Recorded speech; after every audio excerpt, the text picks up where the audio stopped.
Hi, this is Mark Wiltshire. You're listening to another episode of Finnish Football Show, bonus episode Behind the Quarantine.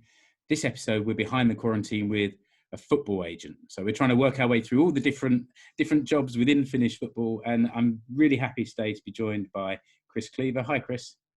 Hi, Mark. How you doing?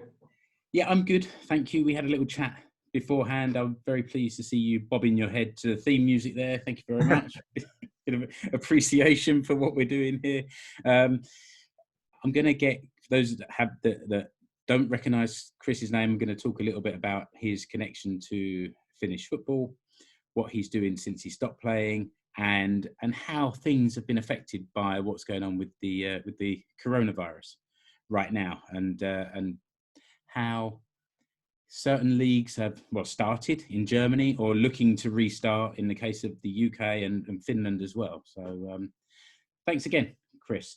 You were part of the SJK Seinäjoki story as the club rose up through the leagues. Maybe tell a little bit about your time there and at other clubs in Finland, not just. Yeah, Seinäjoki. No, I mean the Seinäjoki story kind of began with my first year in Finland when I came to TP Seinäjoki originally. I guess that was where the love affair with Seinäjoki started, both on and off the pitch. So I met my wife there also in that first year. But I came to TP, spent what I thought was going to be only one season on loan. And then come back to the UK to play. That was my plan. I came back to the UK after the season. Really enjoyed my time in Finland, but just kind of thought it was going to be that. And then came back and got a bad injury, broke my ankle in a I think it was a trial game for Rochdale. Funny enough, was it just down the road from where I live now? It's not far. And by the time I was getting fit, the season was ending in England and beginning again in Finland. So came back out to Seinäjoki. It was the only club that, the only club I obviously had contact with them, but it was really close to the beginning of the season. So other clubs that I tried, they were all kind of full. And Seinäjoki was the only club. They obviously knew me, so they would take me back. But I kind of played without being paid for a season, just to get an opportunity.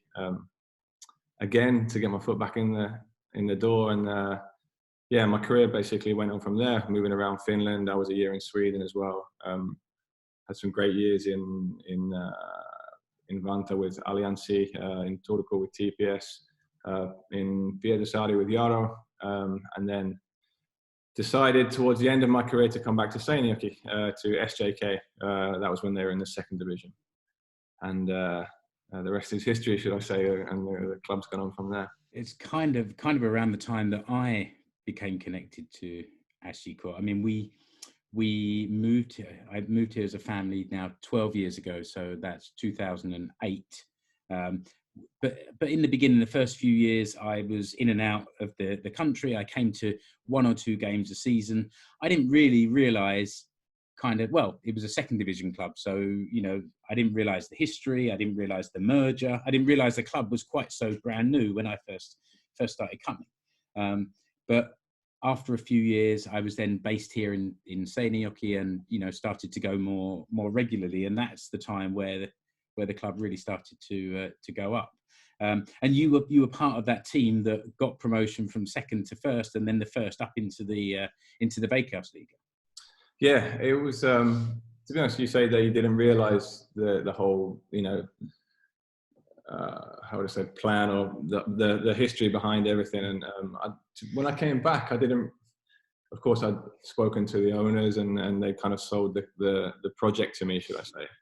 But I didn't realise how big and how it actually was until I got there and could see everything that they had in mind. And maybe it was a dream at first for them, but it became reality quite quickly. And I think that was probably the surprising thing. But one big memory for me was always in the first game. I think in the second division when we played, we were away I think it was the first game, or at least I remember it was at the beginning of the season against was it Bordeaux or somewhere like this, and it was 0-0, and we were the clear favourites to win the league. You know, we had a really good team, a lot of ex-Veikkausliiga players, and then it came down to I think with a few minutes to go, and I remember scoring the winning goal, and there was like maybe three or four SJK fans had come along, and Larry was one of them, because he ran onto the side of the pitch when we scored, and at that moment, I kind of everything, like, you know, the whole season could have swung on that moment. I know it sounds a little bit silly because it was the first game, but I just felt like, you know, so you knew something was going to happen because we had that little bit of luck to get that goal, and then. And I think kind of that sums up the whole thing for me. You know, there's like 3 or 4 fans there watching, and then that's where it started. And then now when you look at the stadium and where it's gone to, it's just an amazing story. And for me, I was like quite many years there as a player and as a coach, to have been part of that, it's you know, it's always going to be with me, and that's why I still have a very strong affiliation and affection for the club. Yeah, I think when there was the first game in the new Oma Aspe Stadion, I think I saw you on the terrace. You were a couple of rows behind. Everybody wanted to be there for that first game, if possible. Yeah, I don't know. I kind of feel like when I come back to Seinäjoki, I like to, when I come to watch the games, I always come and sit with the fans, or if I'm in the main stand, I usually sit, you know, just with like family or friends or whatever. I like to still be, I don't want to be in that kind of corporate environment with where, you know, I like to still feel the atmosphere, and feel the real situation that it is. Mark and I from the Finnish Football Show, we did a tour of the stadium last year because Mark lives in Porvoo, and he came up to Seinäjoki for an afternoon, and Larry gave us a tour, which we put out as one of the shows. And those seats are up there in the VIP bar, padded soft seats, and then you know, where I am behind the goal, well, I don't think I've ever sat on the seat during the game, apart from when we do the passenger song and everybody has to sit down before dancing. So the football's not for sitting. That's not what it's about. No, I mean, don't get me wrong, that's fantastic, and it has to be, you know, it's part of football, and it's the hospitality part is fantastic, and I don't think there's many other clubs in Finland who have anything like that. So to, you know, take your hat off that we have that available. But just, you know, for me, I still like to feel like I say, the real atmosphere with the fans. No, you're right, and having that side of the business allows us to have season tickets that are under €100. So that's you know, that's the bonus. The club, yeah. So you finished playing in 2013. What was next? That was a difficult situation for me. I remember the season ended and on such a high. We just got promotion to the Veikkausliiga, and so on a personal level, I felt quite a bit of pressure to succeed, because I hadn't really thought long term, which is not the smartest thing to do, you know, but I kind of didn't think that my career or my playing career was going to end at that point to begin with. So I felt like I still had a few years to really, you know, consider, you know, what kind of avenue I was going to go down. And then we finished. We got promotion. We won the league, and it was a little bit bittersweet, because I kind of felt afterwards, through all the celebrations and the drunken celebrations and the talk, you know, when I was talking to the people, you know, in the club, I kind of felt like they weren't hinting towards that maybe it's the time to end now on a good point, it kind of just, I don't know, I said to them that I need time to think about what I'm going to do next. So I went away, and I remember precisely, I went on holiday with my family for a couple of weeks, and got a few phone calls off Keke at that point, because he was still working at the club, and he was like, "Chris, have you made your decision yet?" And I'm like, "No, I still need a few more time, a few more days, a little bit more time." And then I don't know. Then eventually, because we had spoken about the coaching role as well with Simo, and maybe that could be a next step. And I just felt like it was the right time to stop. You know, it was. I didn't want to be in the position where someone else is telling me that you're not good enough anymore, or you're going to sit on the bench, or, you know, as a captain and who's someone who had taken the club for so far, I would have felt a little bit not uncomfortable. I didn't want to go out like that, if you know what I mean. That's a bit of pride as well. So it was a good. I'm really happy with the decision. Actually, I think it was the right thing to do, and it has it proved itself that it was. I think. So yeah, it was a tough time. One of the toughest decisions I think any football will tell you that he has to make. I've also, one good part about it is that since that I've helped a few people in a similar position to me, to try and make that decision. And I think they've made the right one as well. But so it's not only helped me that point with using my experience. I've helped other people. Which is good, but yeah, it was tough. It was tough, and coming back into the next season as a coach, to stand there in front of your teammates who you've been through all those emotions with for 3 seasons, and then all the success that we had and everything, and then suddenly you're there. You have to separate yourself from that. That was really hard, and it took a while to get used to, I have to say. I thought exactly the same thing about Ritchie Dorman as well, who made somehow an even bigger step and in a shorter period of time as well. We talked about that earlier this year. Yeah, I haven't seen that with Ritchie, what you've spoken about, but I think it's for me it was maybe slightly easier because I was still involved with the team. I was there on a daily basis. I was interacting with them, so I could still be their friend. And as a second coach, you're the go-between the head coach and the player. So you have to be, you know what the coach is thinking, you know what the player is thinking. It's up to you how you relay that information. So I think you've got to be a little bit smart. But of course, these guys are always going to be my friends, as well. That's ultimately, you could never change that after what we'd been through. So for me, it was probably slightly easier. I think with Ritchie, he's gone into a role where he has to make decisions, which are not nice. Of course, doesn't solely have to make those decisions. And also he's in charge of running the club basically on a certain level on the football side. So he's never going to be able to please everybody, and he has to make certain decisions again that are going to annoy people. And I think it's just about, for him as a young sports director, he's just probably learning how to deal with people, maybe to handle people. I think that's one of the biggest life skills that you can have, and once he gets that right, and I'm not saying he hasn't got that right already, because I know I've had a lot of good feedback on what he's doing, but I think that's probably his biggest challenge, since moving from player to that role. The best move that he made was deciding to come on the Finnish Football Show and talk to us about what he's doing. So things will continue to go right, I'm sure, from now onwards. And now after coaching, you then moved back to the UK to work as a football agent. Yeah. So how did that come about? How did that come about? So at the end of my coaching contract with SJK, it was at a point we just won the league. We just won the league, and it came to another head of another crossroads of where do I go now? I had a really busy period in that coaching. During that coaching period, I'd done my B license, my A license. I was doing at the time with the PFA an online degree with the Danish university.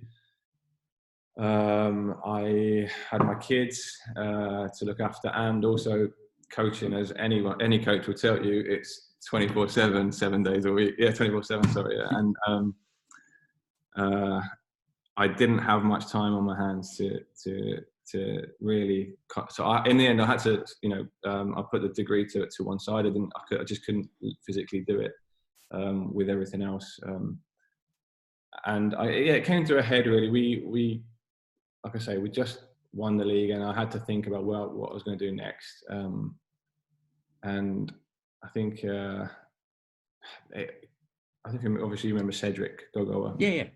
So it kind of happened. The whole agency thing started through that. So I just because I was out, my contract had ended, and I was still talking with SJK, and then Cedric obviously had a fantastic season in that, and was probably one of the, if not the best player or at least defender in the league that year. And I managed through my contacts, I was talking with Cedric, I managed to help him get a move to Serbia. So I actually did that deal for him to go there. And then after I'd done that, it kind of opened my eyes a little bit. I thought maybe I could kind of go down this route. It's a little bit different. And I quite enjoyed it as well. It was something I had personally negotiated my contracts throughout my career, because within Finland, that we're not talking Premier League money here, so I was pretty much able to do that.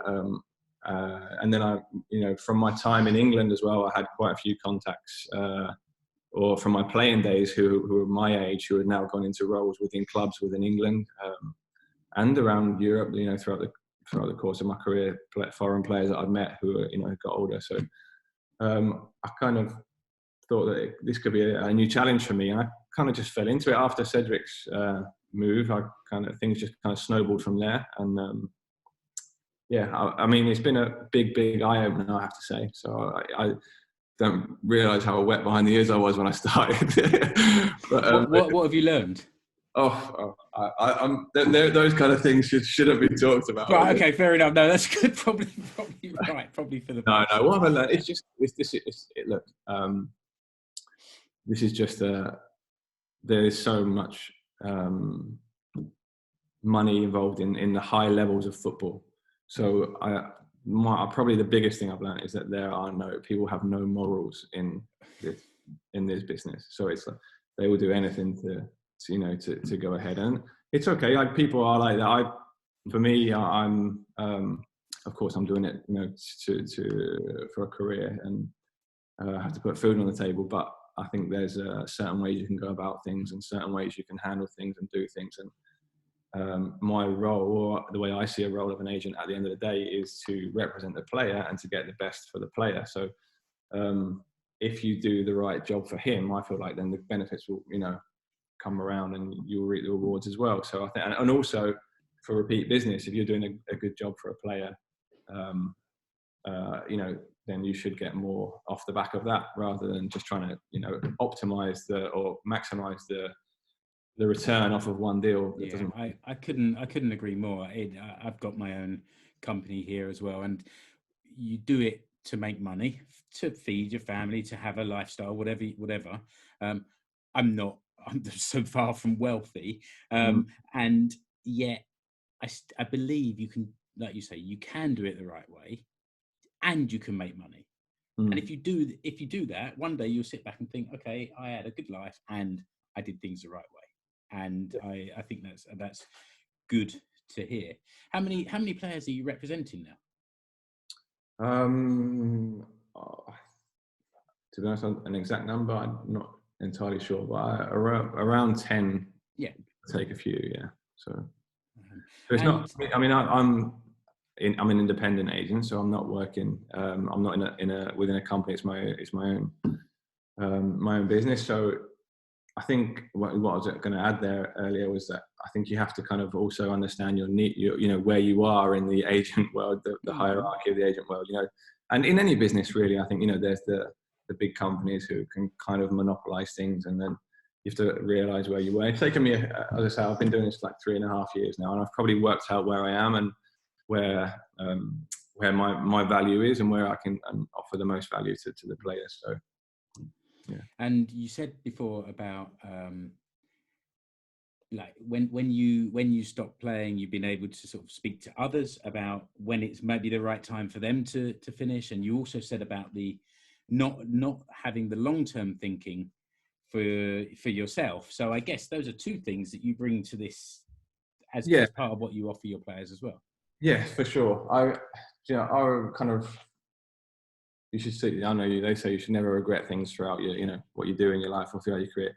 Probably, I did think about what I was going to do afterwards, and I've been, I would say, quite smart financially with the money that I have, and invested in certain things. And so it wasn't like I was just living from paycheck to paycheck.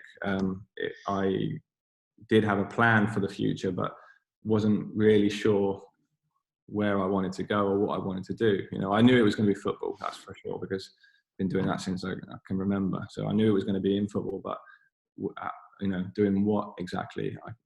I think that was, you know, some people, I think everyone, I would say that 99% of footballers think when they finish playing, they're going to coach, and that's, you know, that's there. But until you step out on the pitch, or until you get put in that position, you don't realize how it is, or you know, and it wasn't that I didn't enjoy it, because I still miss that massively. I miss the camaraderie I had with the coaching staff. I miss the, you know, the banter you have every day with the players, and I also miss the hard work that you have to put in to do it. It was really intense, and then the reward you get at the end of the week when you know, when that pays off, or something happens in the game that you've worked on, or just getting the 3 points, you know, from. So, you know, I do miss that, but I don't know what swayed my decision to stop. I don't know. I never say never that I wouldn't ever go back again, but I feel like that also has probably made me a better agent. Yeah. I would say, doing that, because I know how it is on the other side. I know how coaches think. Also, from a coaching point of view, you know, advice, sort of my experience as a player as well.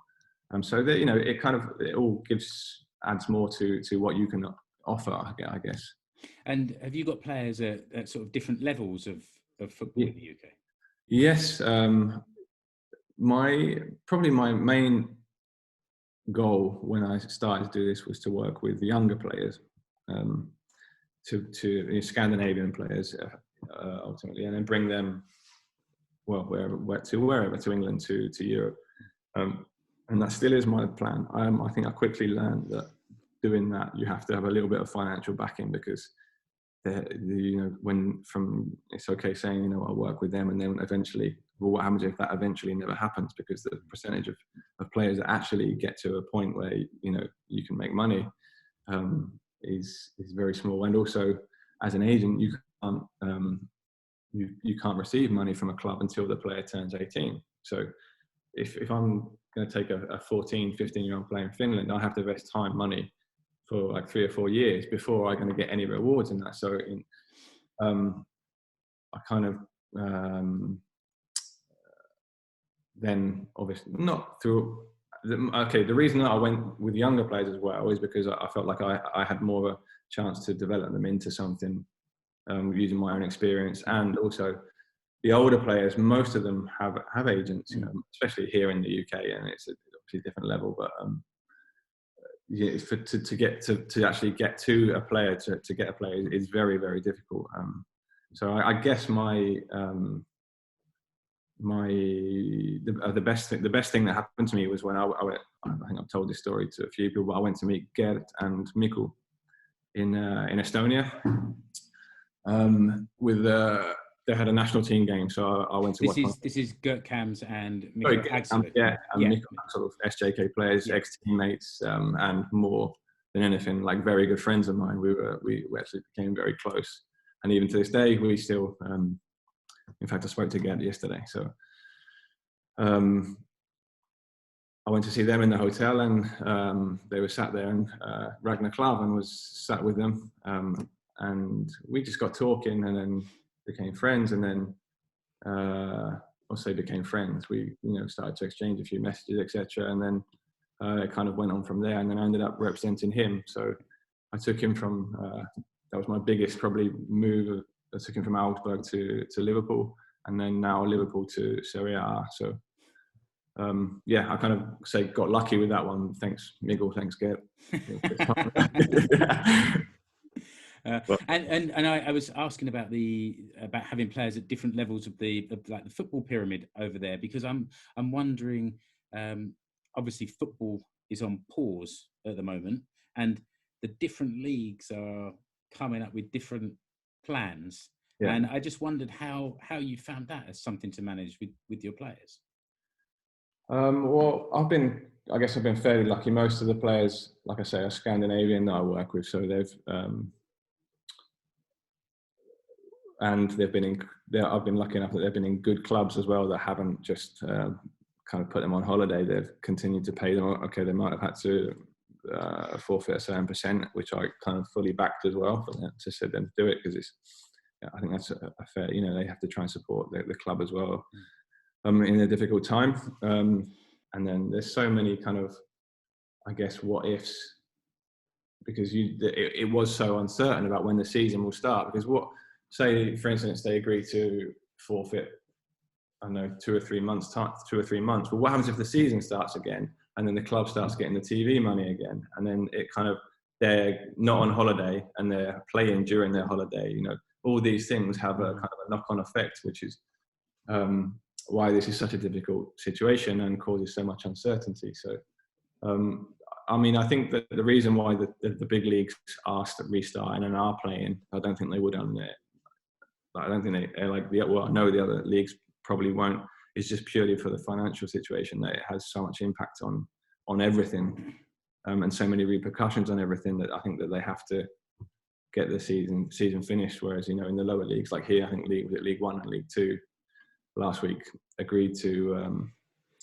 Well, League One is close to my heart, as those watching the video can see. I've got my Wimbledon tracksuit on, and that's where Wimbledon are in League One, and that's still up in the air because half of the clubs really want to play because they want the promotion, because getting to the championship is a big deal, and half of the clubs think it's too expensive to invest in everything required to come back safely.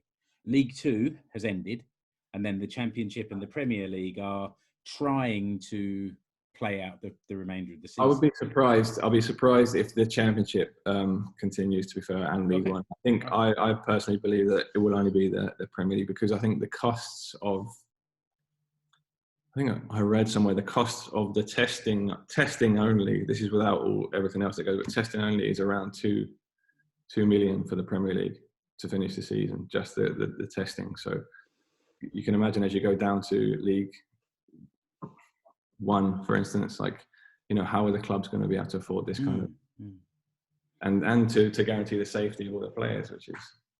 So is it keeping you busier, or are you kind of also having to wait and see and react to what comes from the different clubs?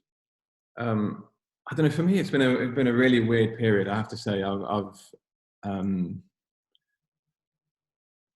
on a personal level, I've kind of felt like a little bit insensitive to be active in calling to clubs, because they don't know what's going on, and then how can they then plan for the next season, or they don't know what league they're going to be in, for instance, here. So I've felt a little bit strange.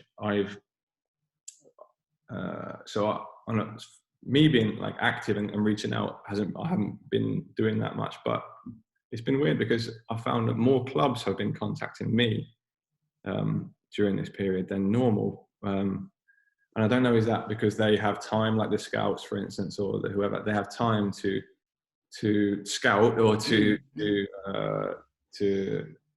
plan, and which they normally probably wouldn't have because the season would be going on. And they're just trying to keep up relations and stuff like that. So I felt like clubs have been reaching out a lot more than what I probably have myself. So it's been a bit of a table turner in that respect, because it's usually we're the ones, going begging to the clubs. I was just looking down at my phone because I asked the other Finnish Football Show guys yesterday if they had any particular questions for you, and Mark has just sent basically War and Peace, like a whole series of questions. And what he doesn't realise is we've been talking for about 30 minutes already, and Mark, I know you'll be listening. You need to get these things done in time, and I think that we've had quite a good chat through the past and up to the present day. What about you mentioned before about going to SJK when the season there started? It was towards the end of the UK season, and I remember way back in the day at Wimbledon, players would come to Sweden and play for a few months through the summer as part of a rehab or pre-season or whatever. And you don't see it so much nowadays. No, I think the problem is because of the regulations is now that if a player was, for instance, the season, if a player would have come from England to Finland, then they have to play through their off season in England. So I know that specifically that especially young players from Premier League, Championship clubs as well, very difficult to get them to go on loan to a League One, League Two club. So then say to them, come over to Sweden or come over to Finland, and but if you sign there now, you have to spend your summer holiday playing there, and then the other problem is then because they won't be able to transfer back to play if they come back to the club, they then can't transfer back until January. Right. Okay. Yeah. Interesting. Under 20, for instance, under 23s, if they play in the reserve, So there's these problems with the transfer window. So I think back in the day when there wasn't a transfer window, when it was just freedom of movement at any time, then that's probably what happened more. That's interesting. And I would also say that if any Premier League youngsters do want to go out on loan somewhere, then come to Wimbledon, where they'll get there's a very good arrangement at the moment between Brentford and Wimbledon, and Aaron Ramsdale played for Wimbledon for half a season. He's now practically an England goalkeeper. And Finland's young Marcus Fors, who we were very much following his progress, and he had a great first half a season at Wimbledon. So, when all this nonsense with the virus passes, we'll have some young players down there. I'm sure there are more influential people than me trying to make that happen anyway, but long may that continue. Chris, I think we can probably wrap it up there. Thank you so much for your time. I've learned a lot. I'm sure that your old friends at SJK will be happy to hear you on here as well. Yes. Anything else you'd like to say before I wrap it up? No. Anyone listening to this, support the show. And I think it's fantastic what you're doing. We spoke a little bit beforehand about what you've been doing. 5 years, you said you've been. Yeah, pretty much recording this, and just what we were speaking about now during this situation, and people are at home a little bit more, and they see what you're doing, and maybe it's raised a little bit of awareness. They've got time to listen and to watch this kind of stuff. So I wish you guys good luck with this, and hope the success continues, and also for everyone there in Seinäjoki. Yeah, thanks a lot, Chris. So for those that are listening, thanks for joining for this episode of the Finnish Football Show. You can reach out to me and the other 4 regular hosts on Twitter. You'll find the Twitter handles in the show notes. Keke he's been furloughed from work, so he's got a bit of time on his hands. So the Finnish Football Show now has a new YouTube channel and an Instagram page. So find us on there and show Keke a bit of love while he keeps himself busy. And until the next episode, whenever that may be, thanks for joining the Finnish Football Show. Bye bye.